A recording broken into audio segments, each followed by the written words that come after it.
desakan publik, desakan masyarakat hari ini menjadi bingung. Sebenarnya pesan pemerintah mana yang mau diikuti ini? Pemerintah Menteri SDM abang kita, ataukah Menteri Lingkungan Hidup? Masyarakat adat dari Batam Pele dan Manyaifun, mereka wajib menyampaikan aspirasi mereka secara langsung kepada Menteri Bahlil, tapi kemudian karena ini dihalang-halangi, mereka sudah masuk ke dalam, ternyata zong. Mereka ke dalam itu tidak menemukan Bahlil dalam hitungan detik. Mereka ke dalam lalu disampaikan, Bahlil sudah terbang kembali menggunakan heli. Halo, Assalamualaikum warahmatullahi wabarakatuh. Jumpa lagi bersama Indolayar Digital Reaction. Menanggapi tentang kasus Raja Ampat ya guys, yang masih ramai diperbincangkan di media ya. Jadi salah satu pastor angkat bicara ya, dan juga ada kebingungan dari DPD RI ya, harus menanggapi yang mana, Menteri SDM atau Lingkungan Hidup ya. DPD-nya juga bingung ya, karena laporannya berbeda ya. Oke, kita langsung saja ke videonya guys. Pastor John sebagai koordinator pastor. Itu tadi guys, pernyataan dari Pastor John ya, tentang persoalan yang terjadi di Raja Ampat ya. Oke, kita next video selanjutnya aja. Halo para pejabat tinggi negara, otak kalian di mana ini? Masalah Raja Ampat ini, otak kalian ditaruh di mana? Saya kerja di Raja Ampat itu 8 tahun. Saya 8 tahun saya kerja di 4 tahun di YC dan 4 tahun saya di Pulau Bekuan. Saya kerja di resort pariwisata. Dan ada satu pengalaman. Nih buat pemangku-pemangku pejabat-pejabat tinggi nih, ada satu pengalaman ini.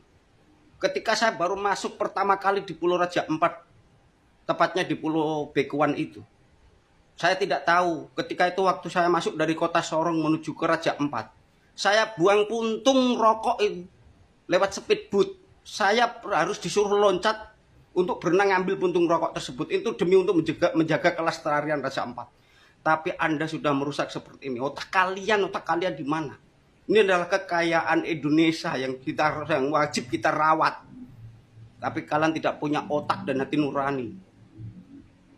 Karena ini pengalaman saya, hanya sekedar puntung rokok saja saya disuruh loncat ke laut, berenang mengambil puntung rokok. Dan disuruh ngambil, ditaruh di saku, kemudian suruh cari tempat sampah ketika nanti sudah di daratan. Itu pengalaman saya di Raja Ampat. Tapi kalian sudah merusak, kalian tidak punya hati nurani. Ingat itu, para pejabat tinggi yang sudah tidak punya moral dan adab, yang mau menghancurkan negeri ini. Lewat kepentingan golongan kalian, untuk kekayaan kalian pribadi, bukan untuk rakyat. Oke guys, itu tadi cerita pengalaman netizen ya, yang pernah pergi di Papua ya, karena Papua sangat menjaga keindahan alamnya sekali ya. Oke, kita next video selanjutnya. Mungkin juga perwakilan dari pemerintah Provinsi Papua Barat Daya memerintahkan kepada salah satu mereka yang ada di dalam untuk menyampaikan kepada masa aksi dengan tujuan untuk mengundang 8 orang perwakilan dari perwakilan koalisi yang tergabungnya diantaranya ada 18 organisasi. Tapi kemudian ketika ini masuk, mereka dihalang-halangi dengan SOP bandara bahwa harus ada pemeriksaan. Setelah pemeriksaan lalu dihalangi lagi dengan tidak diperbolehkan 8 orang seperti yang tadi diperintahkan, menjadi 2 orang. Disitulah tadi ada debat pendapat dengan antara masa aksi dengan pihak yang mewakilkan dari dalam yang memerintahkan untuk mereka boleh masuk. Juga di situ ada pihak kepolisian, salah satu oknum polisi juga dengan nada yang begitu keras dan juga mencekal kawan-kawan untuk masuk. Setelah kawan-kawan berhasil masuk dengan mempertegas bahwa 8 orang yang tadi terwakilkan itu wajib masuk dan secara khusus juga perwakilan korban dari Raja Ampat, dalam hal ini masyarakat adat dari Batan Pele dan Manyaifun, mereka wajib menyampaikan aspirasi mereka secara langsung kepada Menteri Bahlil, tapi kemudian karena ini dihalang-halangi, mereka sudah masuk ke dalam, ternyata zong. Mereka ke dalam itu tidak menemukan Bahlil dalam hitungan detik.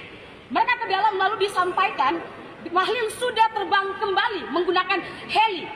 Di situ kami kecewa, dan ketika kami kembali, masa aksi tidak melakukan tindakan kriminalisasi. Yang terjadi, kami direpresif bukan hanya oleh oknum polisi, tetapi juga oleh oknum sipil. Kami tidak tahu sipil itu datang dari mana, motivasinya apa, tapi kemudian melakukan penyerangan, pemukulan sebanyak 1 kali kepada salah satu demonstran kami yang berada di bagian dari koalisi, khususnya dia adalah Ketua Hamid Cabang Sorong yang tadi mendesak seniornya Bahlil Hadila sebagai senior dari Kanda HMI harusnya bisa merespon mereka, tetapi ujung-ujung Ini video demonstrasi kemarin ya, yang ketika Menteri ESDM sama Menteri Bahlil datang ke Pulau Gag ya.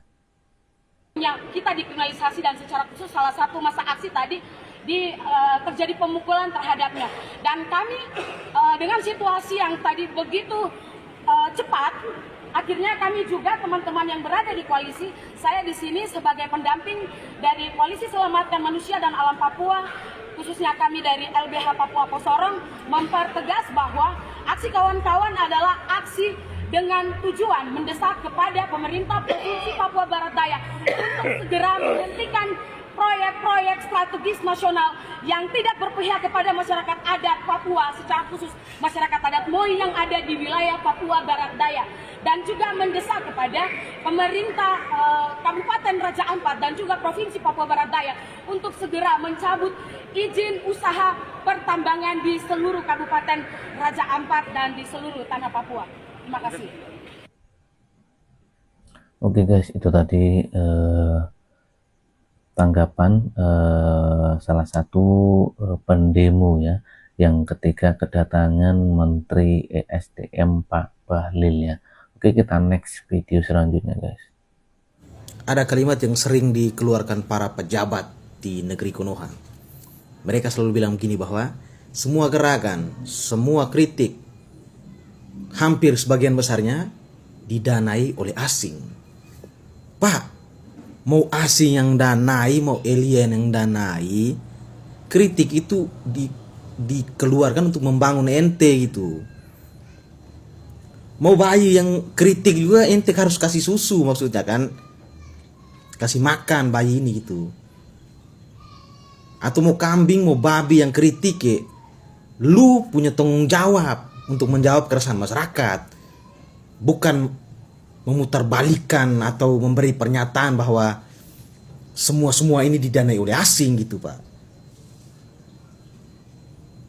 Lu sama basar-basarnya lu gitu Pak, maksudnya. Masa sedikit-sedikit jawaban Anda ini gampang loh gitu, membentuk musuh bersama dalam alam pikiran masyarakat. Oh benar, berarti kayaknya dibiayai oleh asing deh gitu. Ya silakan Pak, mungkin bukan hanya di Indonesia Pak, semua negara juga begitu, mungkin ada asing yang biayai. Tapi intinya sekarang bahwa kebijakan ente itu tidak masuk akal, makanya dikritik gitu. Dan bahkan ketika sistem sangat utuh sekalipun, sangat bagus sekalipun, harus ada celah untuk mengkritik Pak. Tidak ada sistem yang aman Pak di sini, maksudnya. Stoplah framing-framing atau memberikan pernyataan bahwa ada musuh bersama kita nih. Saya sebagai pemimpin dengan ente-ente ini harus dengar saya, karena ada musuh bersama yang mencoba memecah belah, mencoba menggagalkan misi saya, rencana saya. Pak, di mana-mana ya harus terima kritikan Pak. Dan gini Pak, harus lihat presentasi kritiknya Pak. Kalau kritiknya meningkat Pak, berarti ente salah dong. Berarti masyarakat ini pada sadar dong Pak sekarang. Media sosial terbuka Pak. Contoh salah satu kasus, citra gambar yang diberikan oleh beberapa channel YouTube para aktivis tentang penambangan di Indonesia Timur contohnya. Terus mungkin ente akan seenaknya ngomong, itu mungkin CGI itu hoax, itu bukan gambar asli dari sana. Semua orang tahu Pak, lu aja yang tidak mau dikritik gitu maksudnya. Jadi guys, intinya video ini menjelaskan kalau pemerintah harus siap dikritik ya, dan juga harus mau menerima kritikan guys. Oke, kita next video selanjutnya guys. Baik, selamat malam. Pada kesempatan ini saya ingin memberikan testimoni terkait dengan kegaduhan 2 hari belakangan ini. Kegaduhan pertama adalah nahan cacian dari masyarakat, seolah-olah mereka tidak konsisten dan lain sebagainya. Saya ingin membawa kita lebih jauh lagi melihat batasan wewenang. Setelah adanya Omnibus Law, ada 80 undang-undang disatukan menjadi satu yang namanya Omnibus. Seluruh kewenangan ditarik ke pemerintah pusat. Wewenang untuk menertibkan, mengevaluasi, membatalkan, mencabut izin adanya di kementerian di pusat. Ya. Jadi guys, jadi penambangan di Raja Ampat ini harus dirapatkan dulu ya, dan baru dievaluasi ya, bukan datangnya satu-satu ya, antara Menteri Lingkungan Hidup dan Menteri ESDM, harusnya bareng ya, seperti itu. Oke, lanjut. Yang kena macam ada kantor DPR, MRP, kami yang DPD pun akan dicaci maki. Ini semua menjadi kesalahan kita semua. Karena itu kepada seluruh publik di Papua Barat Daya, protes, marah, semua itu wajar. Kalau kita melihat kasus, pasti marah. Tapi kalau kita melihat sebuah sistem di atasnya, ini harus kita perbaiki. Agar tidak ada dusta di antara kita. Siapa yang makan, siapa yang kena getah, izin-izin ini sebagian